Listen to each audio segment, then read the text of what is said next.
So good afternoon, everybody, and welcome to our Belmas Inaugural Symposium for our AI in Education Leadership Research Interest Group. We're really delighted to see you. I am going to let the RIG conveners go around and introduce themselves before we introduce Dr. Dev this afternoon. So shall I come to you first, Eamon? Thank you very much, Dr. Deb. Good afternoon, everyone, and a very warm welcome to all of you joining us today. It's truly a pleasure to gather with colleagues and friends who share a genuine interest in educational leadership and in thinking together about its future in the age of artificial intelligence. My name is Ayman Hifnawi. I'm a mathematics instructor in Abu Dhabi. I completed my doctorate in education leadership and policy at University of Bath, UK. My work sits where policy leadership and classroom practice meets. More recently, my research has tuned increasingly to artificial intelligence, trying to answer questions such as what does artificial intelligence mean for the kind of education we want? These questions have inspired my recent publications on purposeful AI adoption, and they also shape the special issue on artificial intelligence and educational leadership that I am editing for the Journal of Management of Education in Education with my colleague Donny Adams. I am pleased that some of you here are contributing to this special issue. So, it's a genuine pleasure to be here alongside my fellow conveners, Belmas Leadership, and our keynote speaker today, launching this research interest group. I want to begin with a question, one I hope will stay with us. What does it mean to lead with purpose in the age of artificial intelligence? Artificial intelligence is, as you all know, reshaping the very ground on which leadership stands. It is blurring lines we once thought were clear. The line between human judgment and machine recommendation, institutional policy and algorithmically driven practice, and the line of agency itself. Our goal is not to promote AI, not to resist it. It is to critically think together about what this technology means for our work. We are not here simply to study how leaders use AI. AI is not just a technical question, it's a deeply human one. And if the promise of AI is to help create a more equitable world, then leadership becomes central to how that promise is realized in practice. So, the questions we want to ask are deeper. How do leaders make sense of fast developing technologies that feel like black boxes and ensure that they serve fairness rather than reinforce existing inequalities? And how do we hold on what matters, the relational, ethical, and the human dimensions of leadership in systems increasingly shaped by algorithms? These are all leadership questions about judgment, responsibility, and the kind of educational future we want to build, the pursuit of a more equitable world. This research interest group, I hope, and my colleagues as well, to become a space for, for that conversation and more, a space where we resist quick fixes and sit with difficult questions. Our ambition is to help leaders not just cope with AI, but to engage with it critically, to lead with integrity and purpose. This work matters because leadership matters. And at a moment when technology moves faster than our understanding, the conversations we have together matter more than ever. So I invite you to join us, ask difficult questions, challenge the assumptions, and to help us work out together what it means to lead with purpose in this new landscape. Thank you.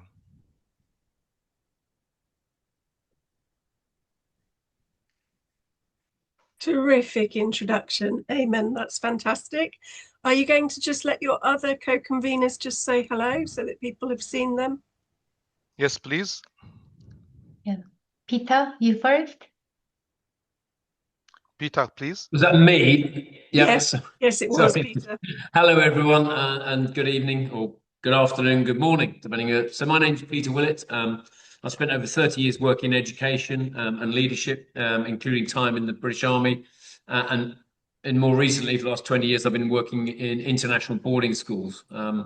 Throughout my career, I've been particularly interested in how strong leadership and culture and clear expectations can shape young people's lives. That's what I do on a day-to-day basis. And I'm currently working in a brand new school in India, setting up such cultures. My interest in AI comes from my recently passed master's, and I still always apply. How do we prepare young people for a future that's changing faster than our educational systems traditionally do? AI is already transforming how we work, learn, create. And I think that for educational leaders, that the challenge is not simply about technology, but it is about some ethics and critical thinking, creativity, ensuring people use these tools wisely rather than passively. So I'm really looking forward to today, hearing everyone's ideas, and I will be hopefully summarising some questions, which Dr. Rodgers will hopefully be able to respond to towards the end. Nice to meet you all.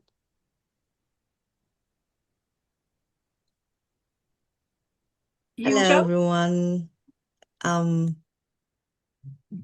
go next, I think. Yeah. Hello, everyone. Thank you for joining. So I am also co-convening this RIG group with my colleagues, which is a great pleasure. I'm a PhD researcher at the University of Birmingham. I come from a slight different background, which is engineering, but because I studied AI quite a long time ago, I'm doing my research on the use of AI for assessments and feedback and how to link that with leadership decisions in higher education.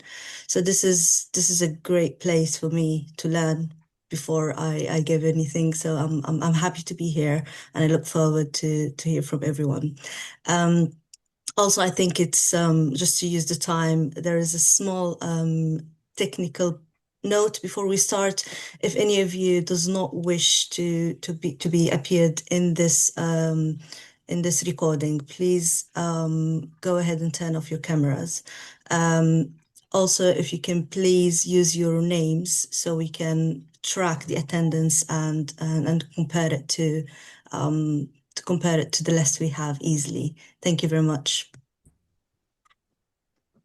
And it's my turn. Yeah, my name is Yoonjung Lee, and yeah, I studied educational leadership and management in the UK and taught with MA students and undergraduate students in the UK for 5 years, and I'm in the transport stage to Korea at the moment.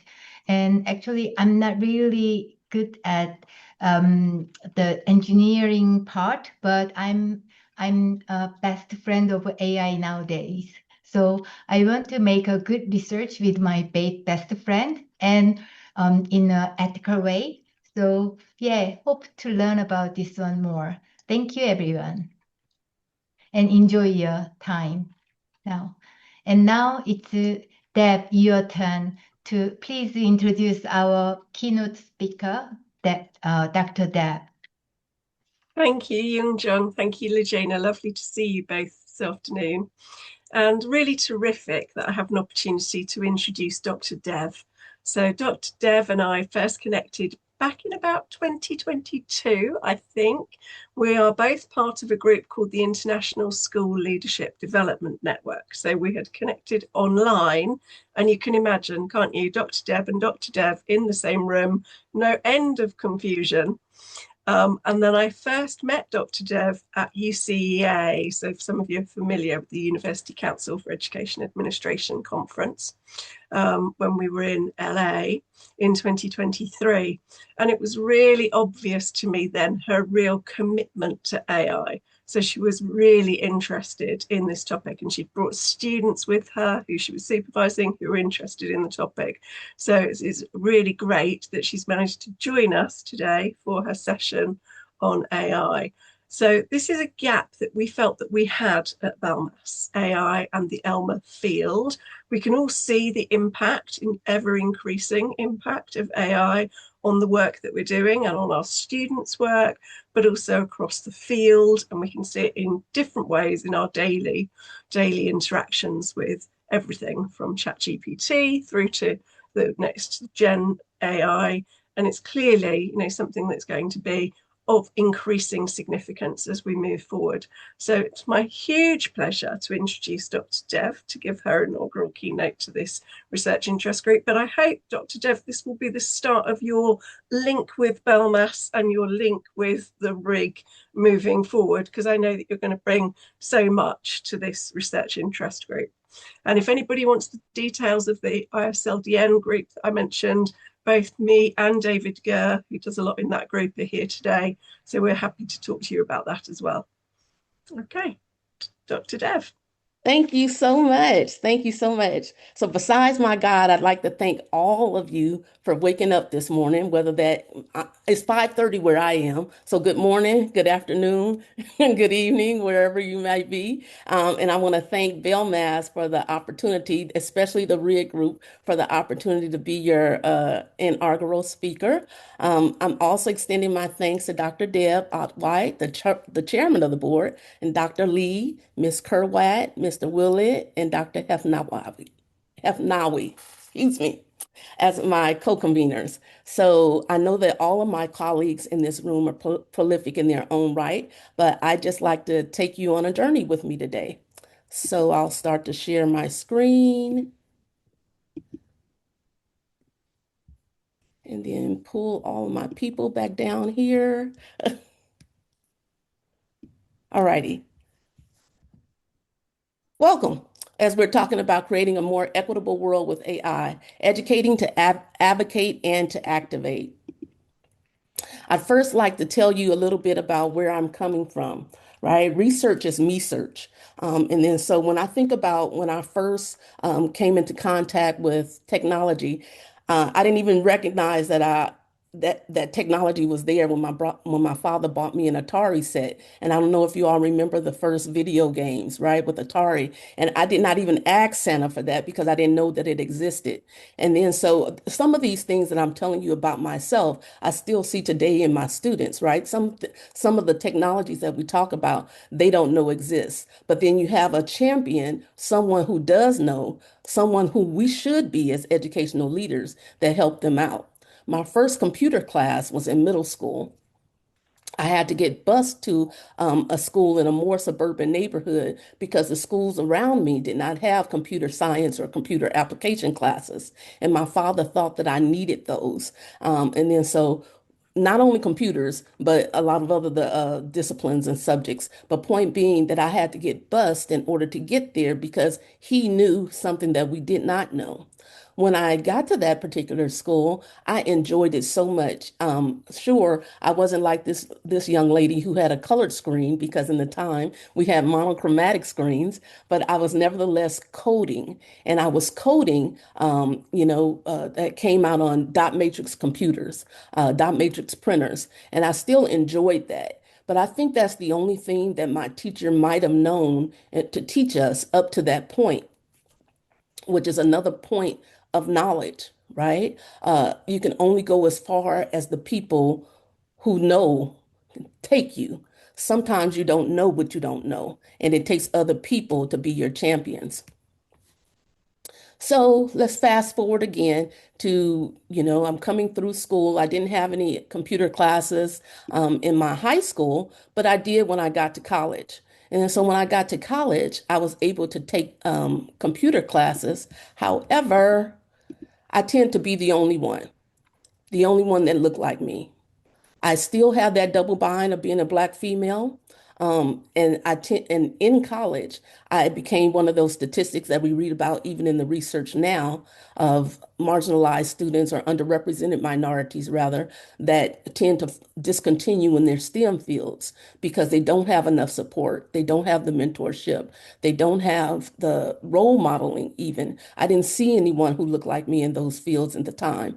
So I did choose choose another direction. Obviously, I'm an educator, but nevertheless, a STEM educator. So that does still bring me to where I am right now,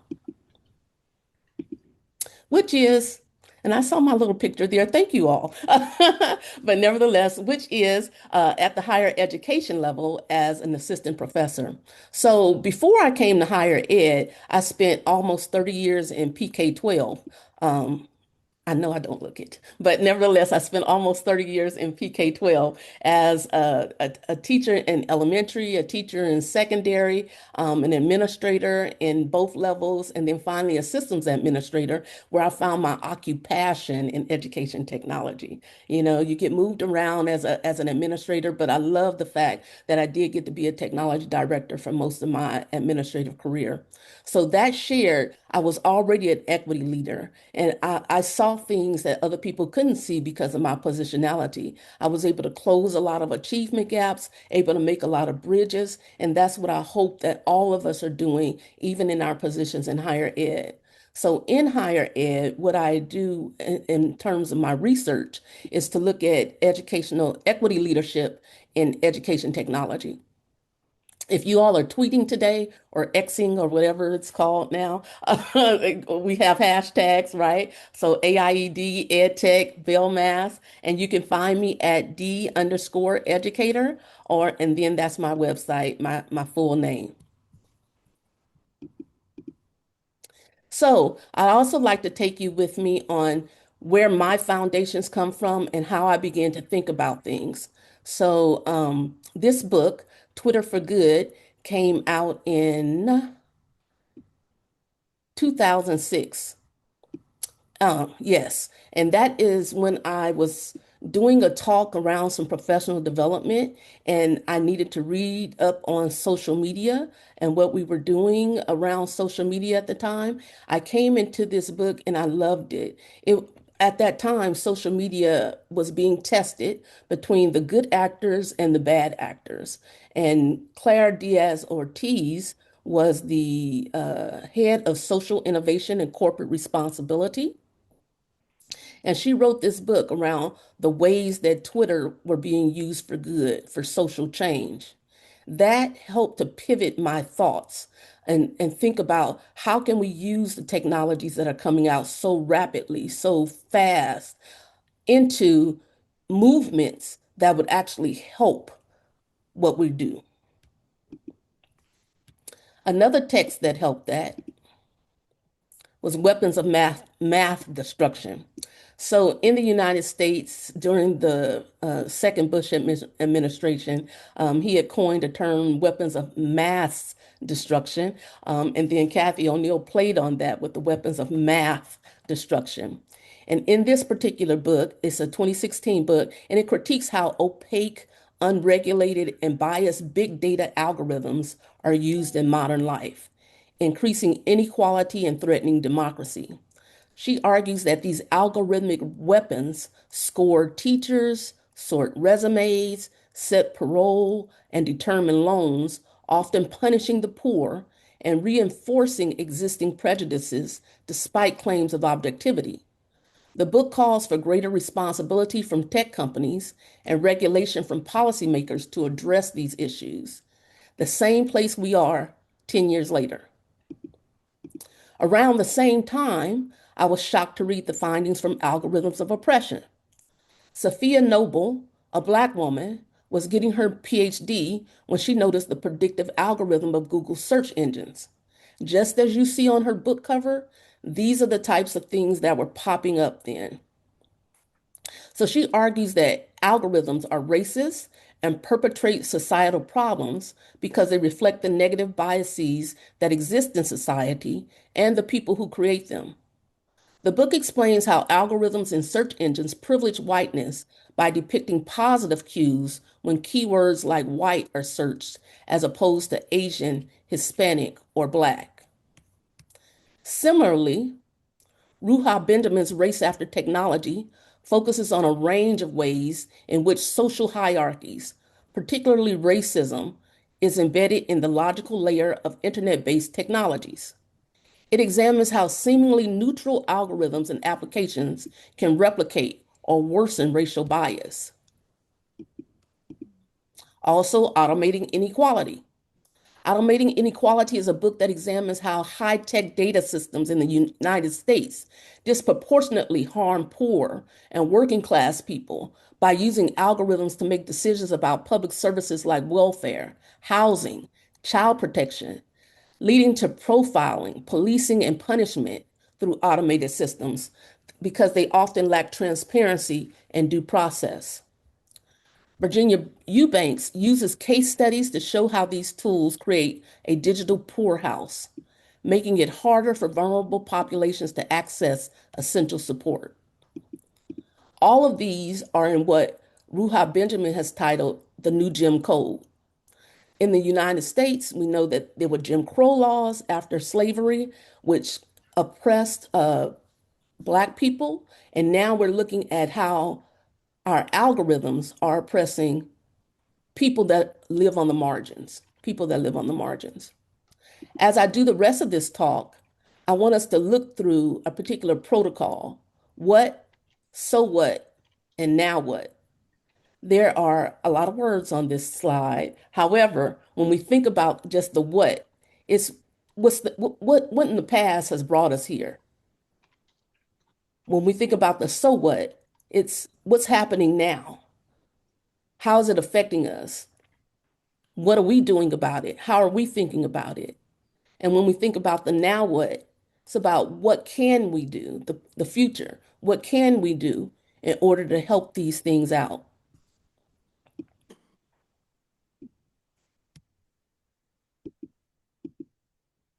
So with the what? Since its invention, there we go, AI has been incorporated into education administration, instruction, and learning. Algorithmic techniques for AI are far-reaching, yet remain largely opaque and weakly understood outside of the social networks of technical experts. Artificial Intelligence in Education, or AIED, started at Dartmouth University 70 years ago and has been significantly impacted since the November 2022 updates to ChatGPT. UNESCO has already estimated that AIED is to have a $6 billion impact on global education. This growth reflects the increasing integration of AI technologies in educational settings worldwide. Rapid technological developments inevitably bring multiple risks and challenges, which have, thus far, outpaced policy debates and regulatory frameworks. In America, there are scant regulatory frameworks, yet most of the influential AI companies operate here. In 2 articles I wrote last year, I spoke of a couple of concepts that I'll mention in this conversation. Layered bias, which is the article I co-wrote with my colleague from New York, Criticality in AI. And I'll also speak about social justice and the digital divide in education, in which I'll expound on how we educate for that. So first, talking about layers of bias. When I wrote this article last year, I looked at this as a sandwich. As we take these different layers of a sandwich, I thought, okay, they are all a little separate, but together they're a digestible entree. As I do more and more research, sure, we have layers, but I now look at it as like a baklava. A baklava is a Middle Eastern dessert. It's flaky, sticky, sweet, nutty, cinnamony goodness, but it's sticky because of all of its ingredients. The paper-thin layers of phyllo, transparency, the toasted nuts, melted butter, honeyed syrup, it seeps into every crack and crevice. And when soaked and baked, it melts together. So you can no longer just eat the dough without getting some of the nuts, eat the nuts without getting the butter, eat the butter without getting the syrup, etc. So this is now how I'm looking at layered bias. These are the 6 layers that I think that we look at within those biases. In the planning phase, the design and training data, algorithmically, deployment, semantic, and user interaction. Bias is embedded from planning as creators contemplate the AI's tool's purpose. An example is in purposing AI as an identification system. A few years ago, an example made the international news as a Cambridge female pediatrician was barred from entering a woman's locker room because the computer code behind her gym security system automatically regarded all doctors as male. That is a bias in the planning phase of an algorithm. In the design phase, engineers design for audiences. While AI's audiences are dynamic, AI systems learn to make decisions based on training data. Bias can be introduced by the selection of information or by the collection of the sample itself. Amazon's now retired recruiting engine learned from its past 10 years of training data. However, the training data learned to exclude hiring women into tech fields because that is not what was happening 10 years prior. Another layer of bias might be in the actual algorithms. As everyone has unconscious biases, coders can embed their own bias into algorithms, and those biases get exponentially perpetrated by the system. As I shared in my introduction to foundational texts, Black youth, especially Black girls, must navigate racist and stereotypical media portrayals in online spaces that are then perpetrated in their offline lives. A few years back, a Google search for African American produced stereotypic tropes, and Sophia Noble confirmed algorithms of oppression for racialized girls. While those typically coding the algorithms mirror the homogeneous group of those in power, these stereotypes are likely to remain. The fourth type of bias I found is in deployment of AI platforms. Someone is purposefully making the decisions around which AI platforms to use, for which industries, and how AI platforms are marketed for the general public. For instance, algorithms on social media platforms like Facebook and YouTube have been criticized for over-censoring minority people while amplifying sensational misinformation content for the same subset of people. AI semantic learns from itself, creating deeper embedded biases. If a data set incorrectly identifies something half of the time, instead of correcting, the algorithm will replicate this inaccuracy, believing it is accurate until there is 100% saturation. An example of this is the first beauty contest judged by AI. It drew 6,000 applicants from over 100 countries. A consultant in the development of the beauty AI system described the dystopian motivation behind the system. Humans are generally biased, and there needs to be a robot to provide an impartial opinion. Well, the impartial AI learned from itself.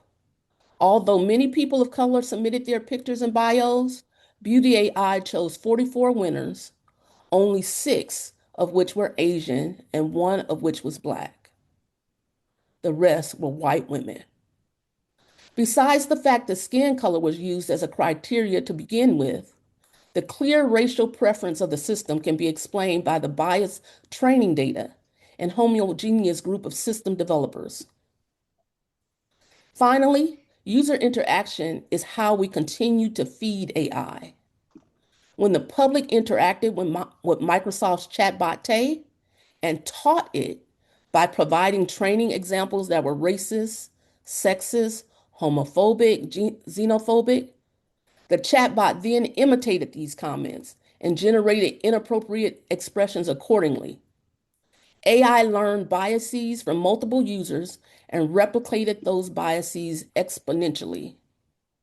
Ethical social pressures helped Microsoft decide to shut it down within just 24 hours of launch. The more I uncover about algorithmic bias, the more I wonder about how we got here. The oligarchy.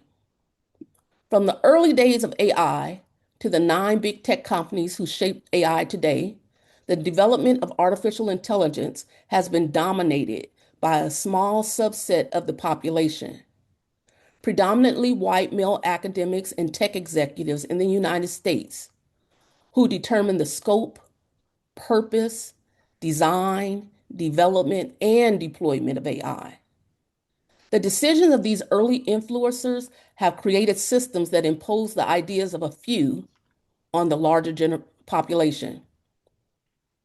Oligarchs are defined as individuals who wield their wealth for political power. Because there are no women at the table, U.S. media has nicknamed these men the broligarchs. You may remember a historical example of the robber barons of the 1800s. The Rockefellers, Carnegies, the Vanderbilts, who controlled the railroads, oil, and steel, crucial infrastructure needed during the Industrial Revolution. Now think of where we are today.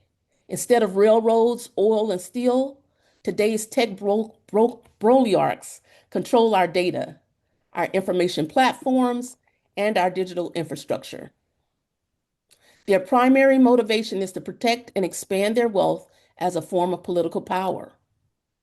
From the turnover of the U.S. shopping economy to online purchases like Amazon with Bezos, the power to advise policy without support of U.S. legislature like Elon Musk, to creating systems that other digital systems have to comply and coincide with to stay in business, like OpenAI with Altman.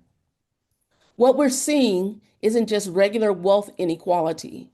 This is a massive takeover of politics, our digital infrastructure, and our economy.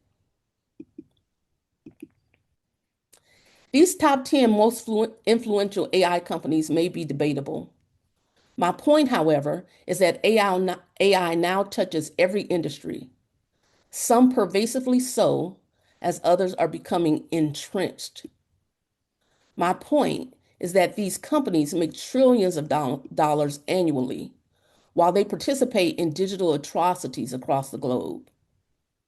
My point is that most of the top AI companies, by influence, output, scale, funding, etc., are in the United States, leading to a wider imbalance of power.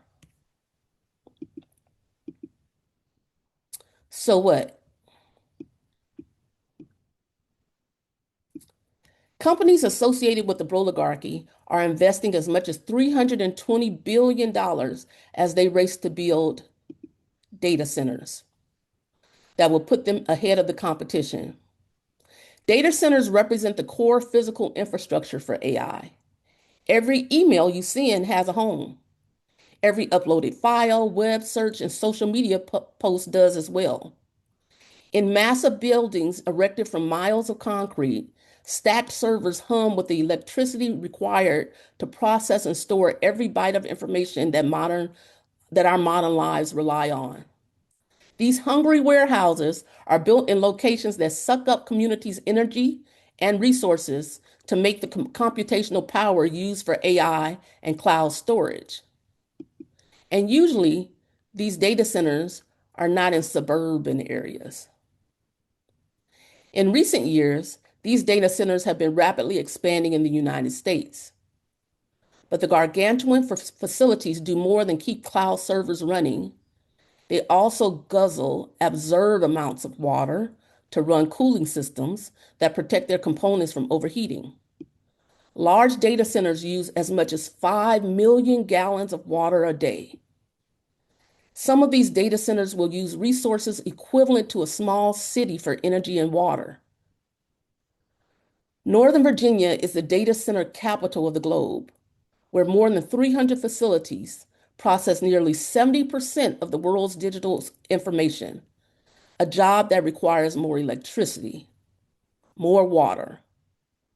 A utility that serves the area announced that the industry's demand for electricity had more than doubled in 3 years. Then there are the human atrocities. As Ruha Benjamin said in her book, Human Dehumanization. As AI grows, it comes at an expense. Even though there are humans in the loop, a group of AI workers have been nicknamed ghost workers for the work they do in media's darkness. While the benefits of AI are touted, some have called AI ghost work digital slavery. While getting paid $2 an hour, some Africans, Indians, Venezuelans, and Filipinos, thousands of miles from Silicon Valley, endure emotional and cognitive harm. Sifting through murders, pornography, abuse, to train the AI that we use today. This labeling gets farmed out to places where persons may have high levels of education, but wages are low and the absence of labor laws can be exploited. Kenyan workers have since entered a type of class action lawsuit claiming PTSD, depression, and anxiety from this work. The rapid rise in artificial intelligence has created many opportunities globally, from facilitating healthcare diagnoses to enabling human connections through social media, and creating labor efficiencies through automated tasks. However, these rapid changes also raise profound ethical concerns. A new Cedars-Sinai study found that leading large language models like Claude, ChatGPT, Gemini, etc., tend to generate less effective treatment recommendations when a patient's race, whether implied or explicitly stated, is African American.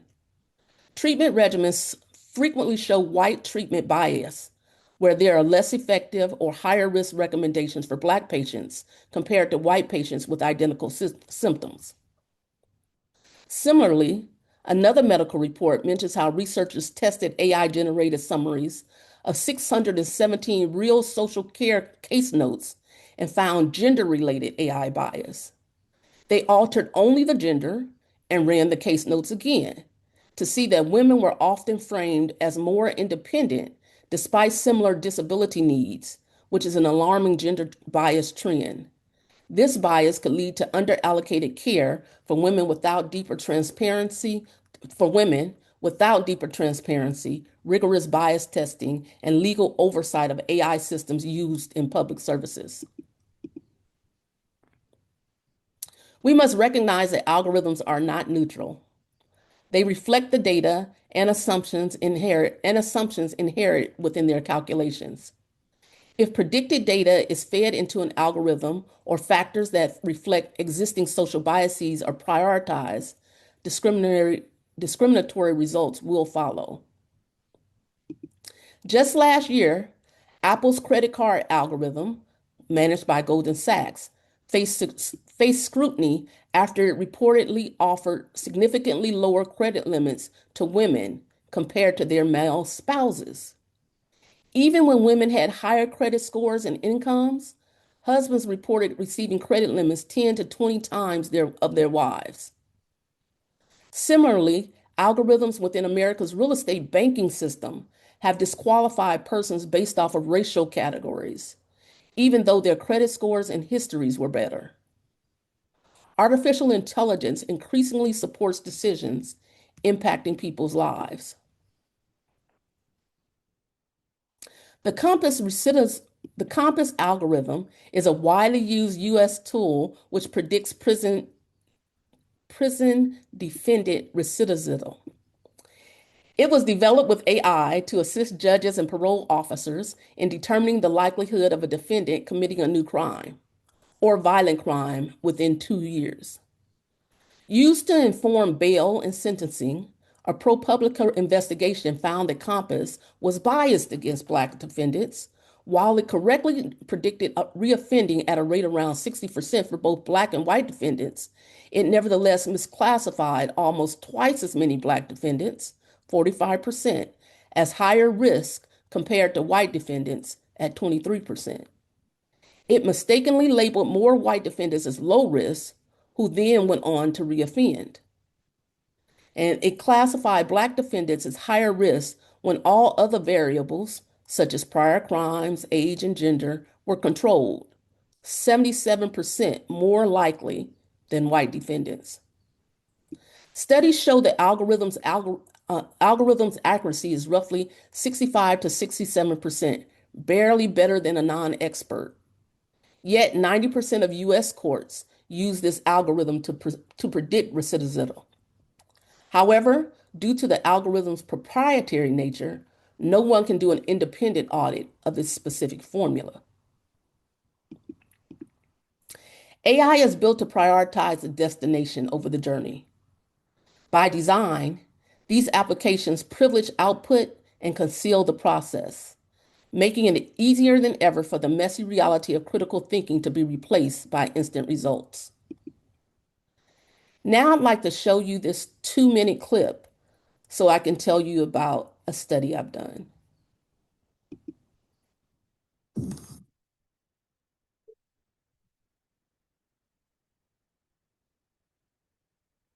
During my first semester at MIT, I got computer vision software that was supposed to track my face.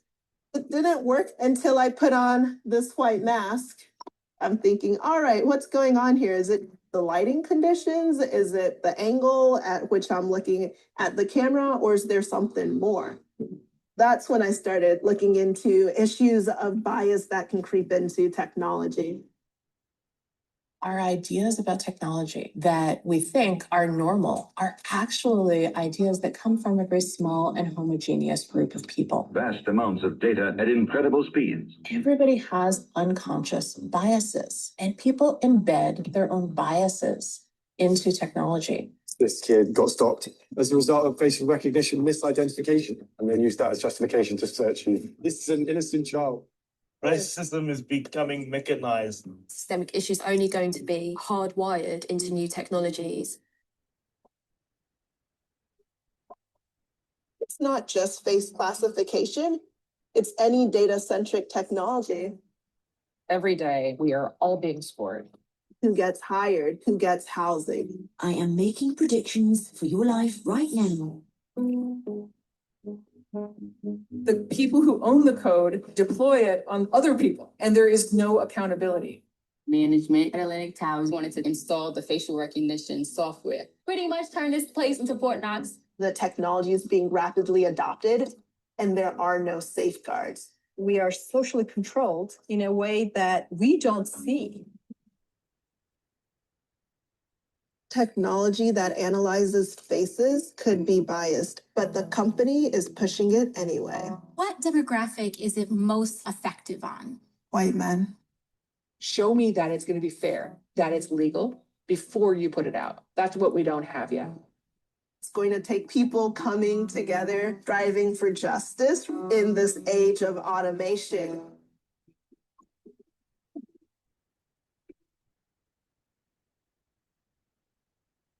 So that film is named Coded Bias. And with that, I'd like to share with you my what, so what. Excuse me. Now what? When this film came out, it was in 2020. And you know what else happened in 2020? The pandemic. So this film didn't get much play, although it was award-winning. During the pandemic, we started to have Zoom parties. I don't know if you all remember those, right? And then, so because I was a technology director, I had a lot of other technology director friends, and we were already on Zoom trying to share information on how to get our districts up and running on different things so that school could continue. So I had a Zoom party with them when I found out about this film, and we watched it together. And then we were all silent for a moment before we started talking about things that we didn't know, even though we were really entrenched in tech. And it's like, how did we not know about these types of biases? And how can we help our stakeholders to understand a little bit more?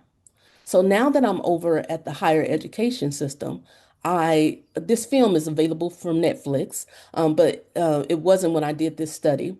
But I bought this film and then started to show it to students. Showed it to students who were in data science classes, students who were in computer science classes, and students who were in education technology classes. Why those three? Because those are the classes that students take who are going to impact technology from here on out. They're either impacting the students who are in computer science classes in high schools now. They are the ones who are doing the coding that are behind these algorithms, or they're the ones who are reading the data that comes from this and then parsing it out. When we did this study over 16 focus groups of classes, we found that 92% of these graduate students were not familiar with algorithmic bias. And that was shocking for me because your graduate students, number one, which means you've been through all of your computer science classes, but it was also that, oh my goodness, you're impacting the world right now. All of you are working for, some IBM, some NVIDIA, something. And that means that whatever biases that you have that you're not aware of, you're still perpetrating that. So this is how I've continued to do my now what? Like, let me show the film, let me educate. And then so hopefully that could be a promising practice. However, talking about this particular study that Dr. Bulawami did, that facial recognition, the bias in facial recognition software affects lives. The National Institute of Standards for Technology published a landmark study in 2019 that presented evidence that facial recognition algorithms perform more poorly when examining the faces of women, people of color, the elderly, and children.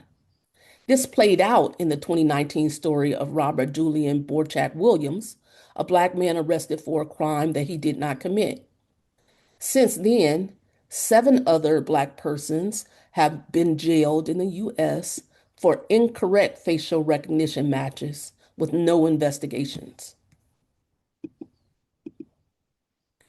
So even though face recognition software is not yet developed enough to distinguish humanistic hues, AI has forged ahead with a robotic police force. With the San Francisco Police Department now adopting an artificial intelligence police force, what atrocities can we expect because of coded biases? These robots have been authorized to use lethal force, but thankfully, in the 3 years that it's been active, there have been no fatalities to date. Just last week, China unveiled its robotic police force. There are robots who do traffic duty while helping there are robots who do traffic duty. Then while helping free time for police officers to attend more serious matters. It's 1 week on the job, has saved the city thousands of dollars, as this robot needs no breaks, no shift changes, no salary or benefits, unless you count medical as the periodic upload and upgrade of software. Then there are the robots who walk the beat with other policemen, learning from their actions and reactions in a non-high risk environment, better than the lethal police force that we have in San Francisco. We don't yet know how this robot might react if those that are on beat have to respond to an emergency. Then there are the robots that they've made for the high risk environments, to chase thieves and disperse nets to catch them for policemen to apprehend.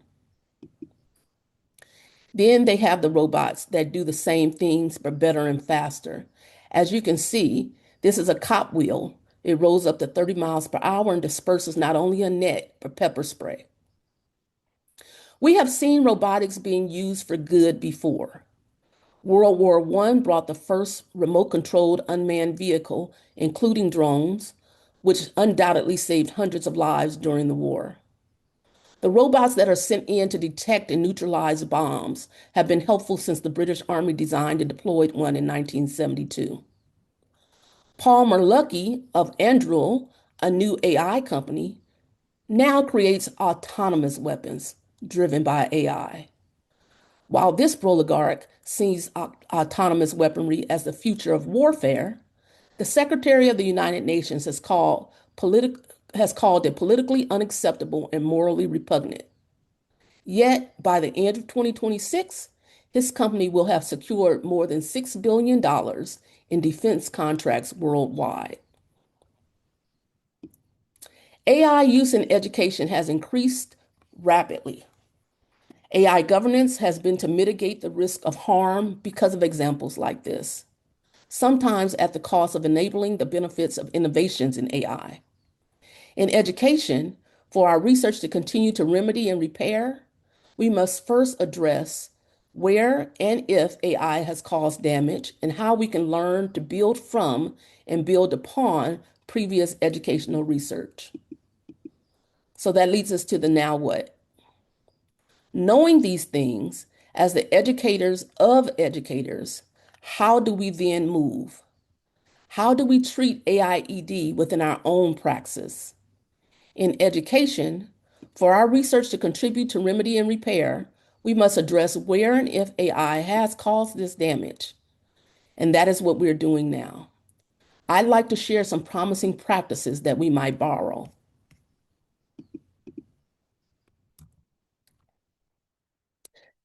Someone has created the white collar crime early warning system. Predictive policing systems disproportionately target street crime rather than white collar crime. White collar crime risk zones use machine learning to predict where financial crimes are most likely to occur across the United States. As you can see here, I've zoomed in on New York. Using data provided by the Financial Regulatory Authority to compile incidents of financial maleficence dating back to 1964, examples include the Enron and Bernie Madoff scandals. And it is fed, the data set that it is fed with are the CEOs of, of the companies that have had financial maleficence. Another example, this one student-led, and there are many student-led, thank you. There are many student-led ways to fight back. This one is called No Tech for Tyrants. It's a UK-wide collective serving the links between the university, violent technology companies, and hostile immigration environments. No Tech for Tyrants organizes, researches, and campaigns to dismantle the violent structure at the intersection of ethics, technology, migration governance, and surveillance. They believe that students and researchers, that's us, have the power to dismantle the tech talent pipeline. Then there are things like Singularity. Singularity is a card game. It explores AI governance. It helps us to make more ethical decisions from our different philosophies. For AI skepticals and celebrators, this game helps adults explore all the issues around AI governance within organizations. You might do this at a professional development. Then there are companies like AI for All, nonprofits like AI for All. Dr. Fei-Fei Li is frequently referred to as the godmother of AI for her foundational work in computer vision and her advocacy for human-centered AI. She also created AI for All, which is a nonprofit organization focused on promoting diversity and inclusion in AI education. There are many organizations like this across many nations. I did another study around this with one of my graduate students, and I was surprised to find that there were only 43 nationwide, even though there are a lot that are within schools, within districts that may not be public.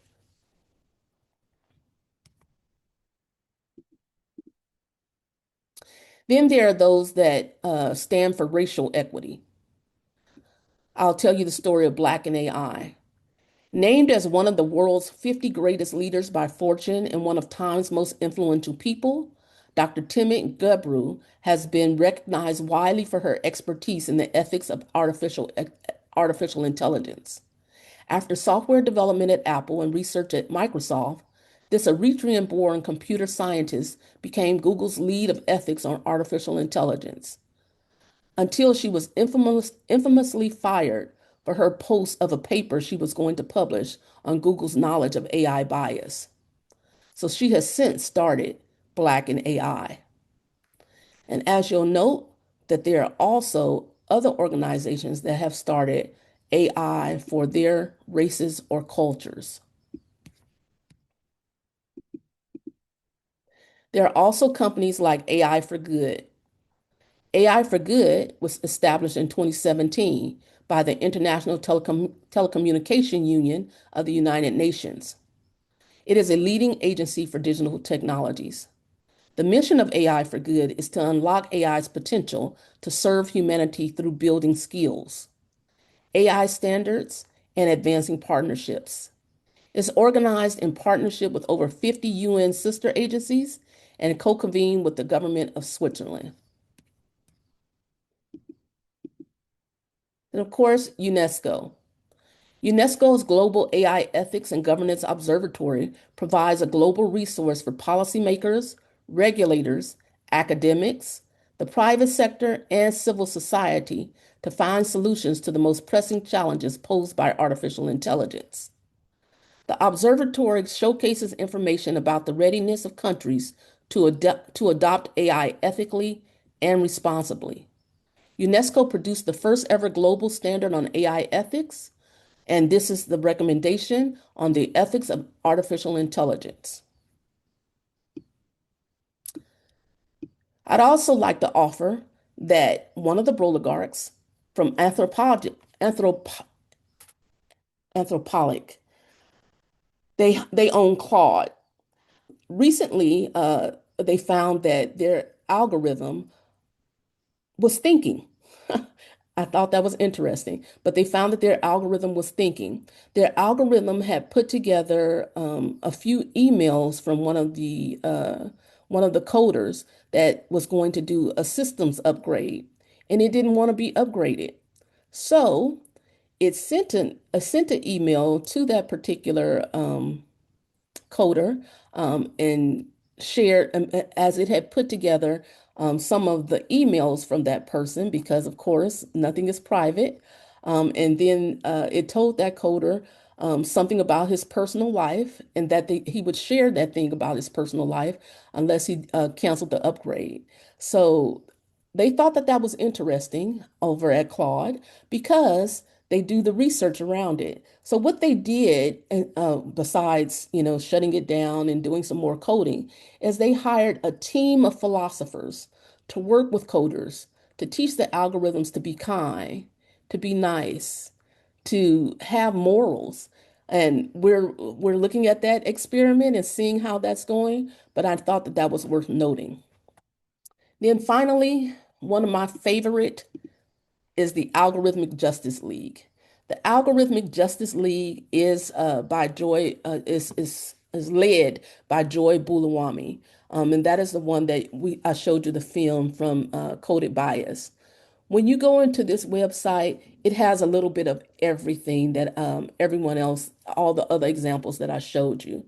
I love it because if you, in your own positionality, are on the internet and you find some kind of harm that you want to report, there's a place to report it.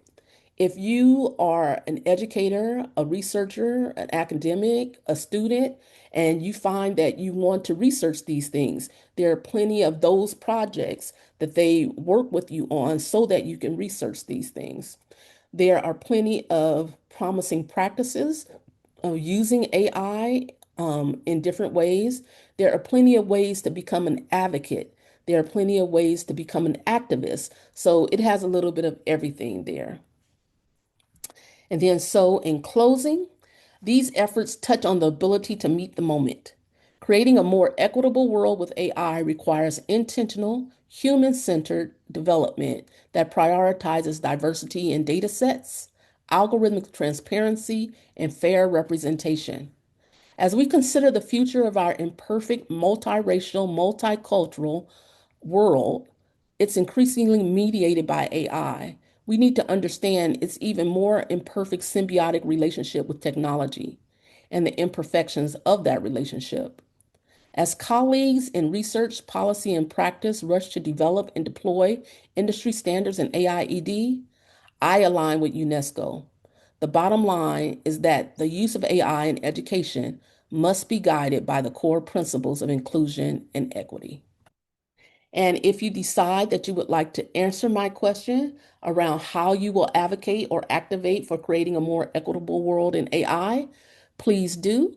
Or you can put your response in the chat, or I think we're about to have Q&A. Thank you.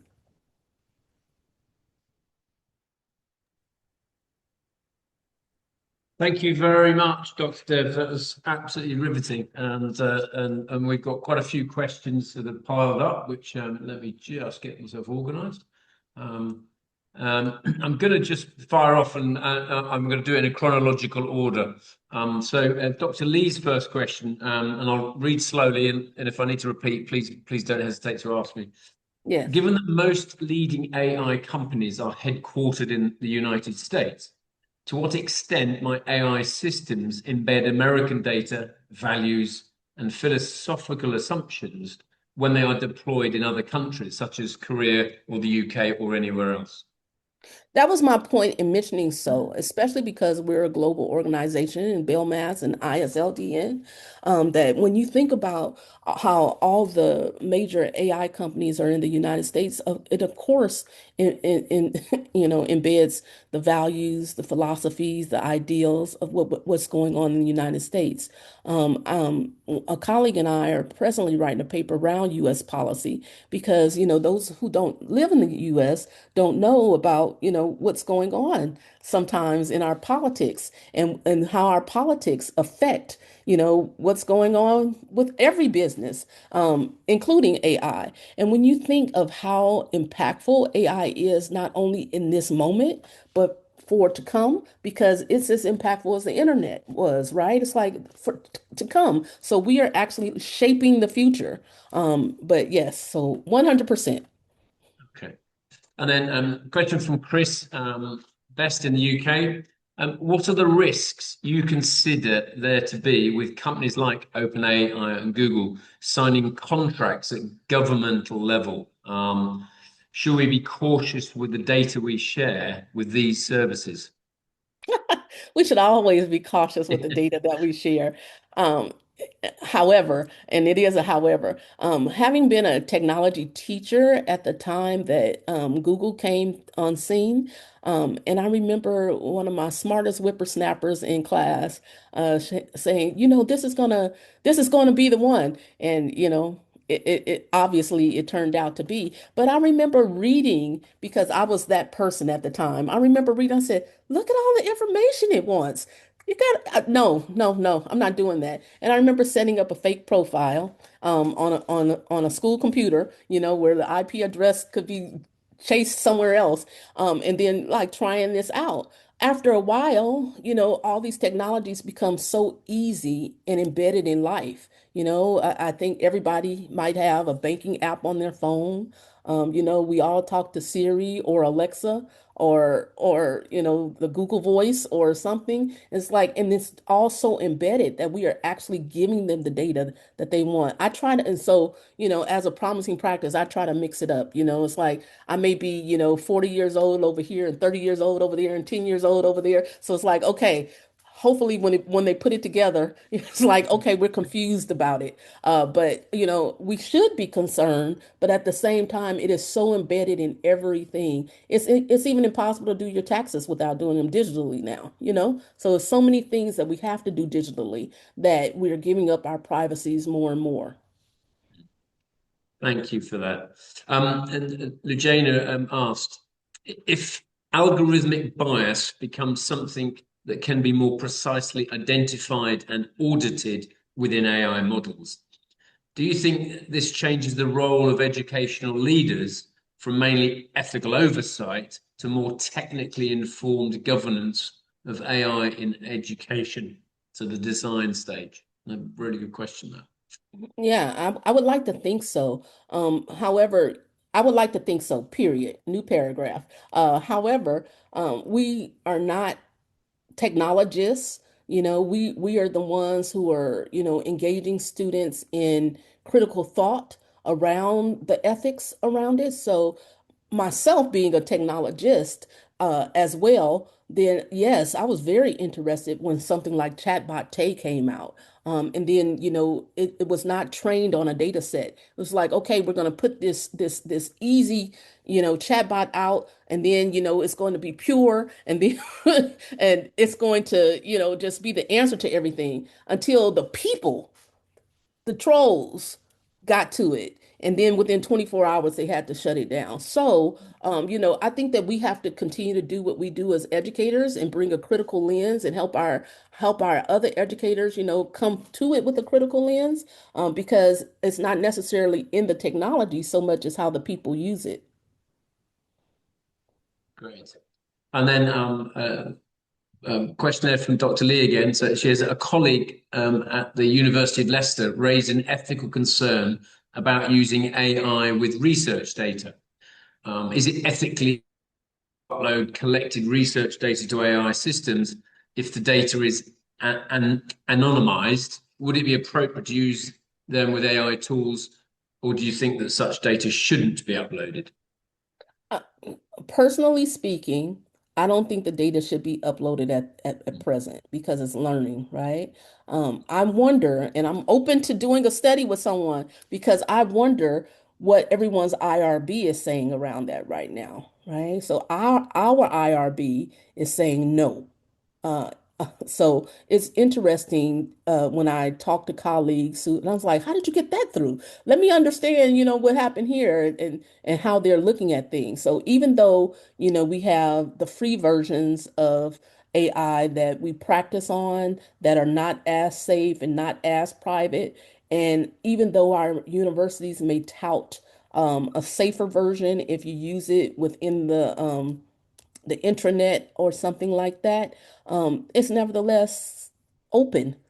Someone owns it. Like I was sharing, it's like it's in a data center somewhere. And so I caution what we do with that. But obviously, for a few years now, we have not been using, or maybe some of us have, but some of us have not been using the qualitative or quantitative data analysis tools from our computers, but we've been using the ones online.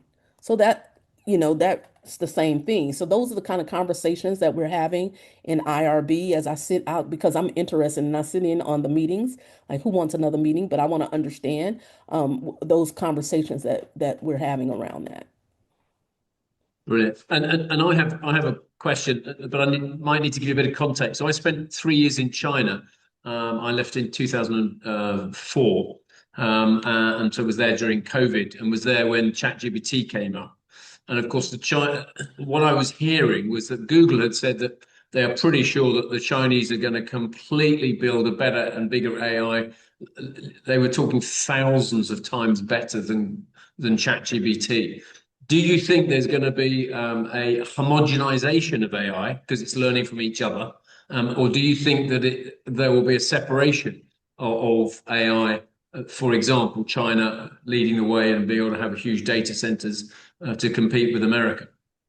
I definitely think that it all comes together in the end. Now, where that end is, who knows? I know that, we, meaning all of us, don't stop and look and see the harms that are going on as we build these things out.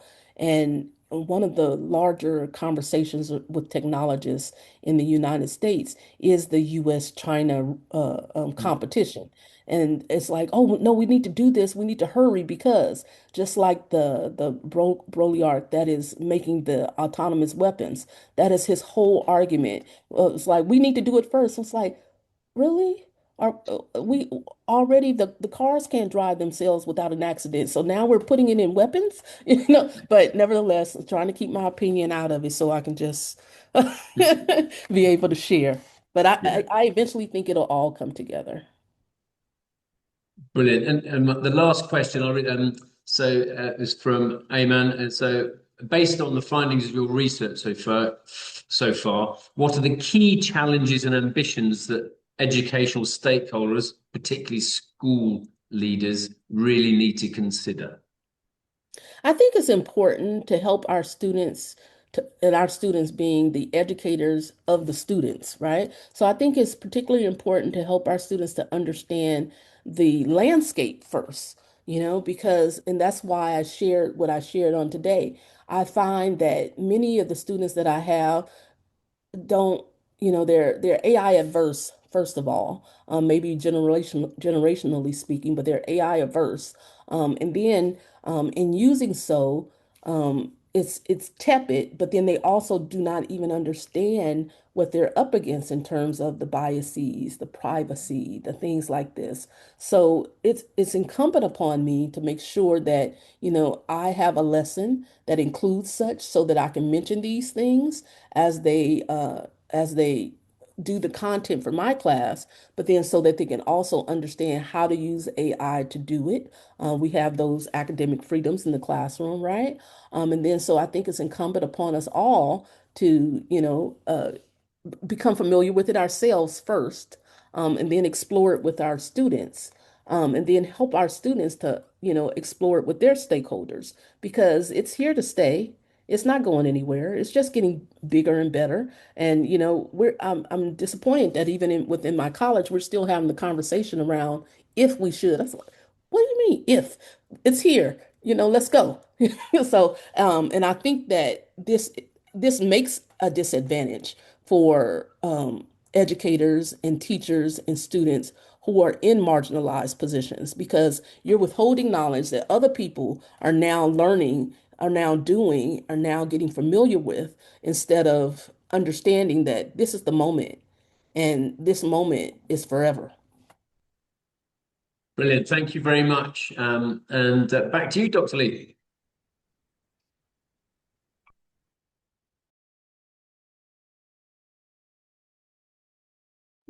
Dr. Lee, you're on mute. You're on mute. We can't hear you. Sorry. Yeah, hi. Yeah, I want to share the short advertisement of Belmas. And yeah, please join us. So Belmas is one of the unique and also very dedicated organization for the academy, and we all together, so like the practitioner and academics, and we work together, and researcher, we work together. So please use this QR code for joining, for joining, and then next events, there are some next event from the governance and governing league meeting and ECR month event, and we are looking forward to joining the Belmas annual conference in July. So this is the advertisement, and thank you for joining the symposium, everyone. And now we will close our symposium. And thank you, everyone. Well done, everyone. Thank you very much, Dr. Dev. That was a really, really fascinating lecture. I knew it was going to be fantastic. If you want to join our ECR event, if you've got a doctorate Viva coming up or you're doing your doctorate, we have an ECR event where people can present Ignite style next Wednesday evening, chaired by me and Professor Megan Crawford. So if you're around and you're going into that ECR phase and you'd like to join us, you're very welcome. But well done, and I look forward to seeing more great things from this brilliant rig.